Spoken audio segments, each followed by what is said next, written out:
Est-ce que vous avez vu cette vidéo ou pas? Tous les ennemis de l'AES là, les ennemis du Mali là, les Sékou Tounkara, les Alassane Konombo là, vous voulez nous faire croire que vous n'avez pas vu cette vidéo? Mais faites-nous signe, nous on va vous partager ça. Pourquoi vous n'en parlez pas? Parce que ça ne vous arrange pas.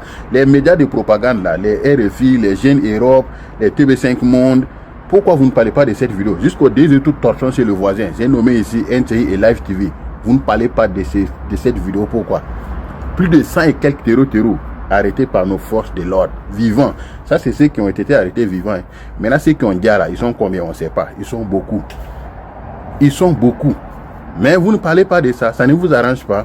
Quand vous sortez, vous voulez nous faire croire que nous, on est fait parce que Bamako a été attaqué, telle ville a été attaquée. Mais qui a dit qu'ils ne vont pas nous attaquer? Nous, on n'a jamais dit qu'ils ne vont pas nous attaquer. Mais est-ce qu'ils vont repartir vivants? C'est ça la question. Sinon, vous avez vu, même ce matin, on luttait avec Donald Trump pour le mettre à l'abri dans la Maison Blanche. Il a été victime d'une tentative d'assassinat. Mais il était dans la Maison Blanche. Mais est-ce que la personne a reçu son coup? Non. C'est pareil aussi chez nous. Ils peuvent venir nous attaquer. Mais est-ce qu'ils vont repartir vivants? C'est ça la question. Et la réponse est là. Plus de 100 et quelques.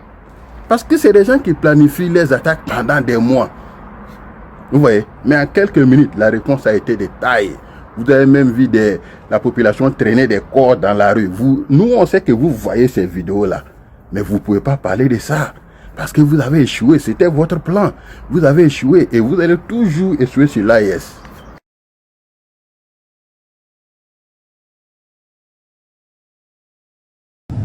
Une nation forte se construit sur sa mémoire et son histoire.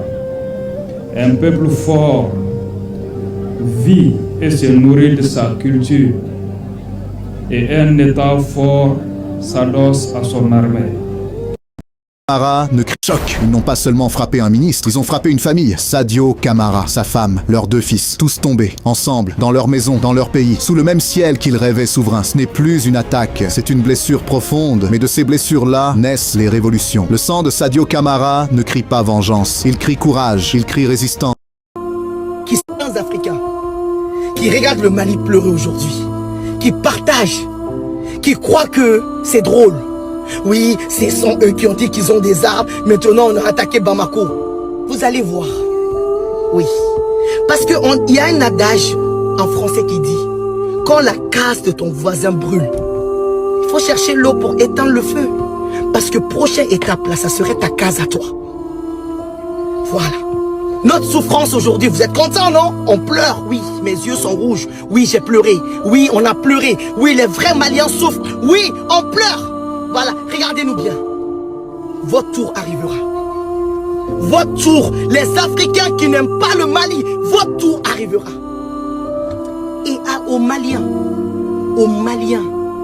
qui se réjouissent de cette situation aujourd'hui au Mali, vous allez très très mal finir.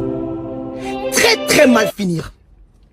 Quand vous allez finir de les aider là, ils vont vous montrer que vous n'êtes pas les mêmes choses. Ils vont vous réduire à néant. Oui. Quand tu aides le diable, attends-toi aux conséquences. À bon entendeur, salut.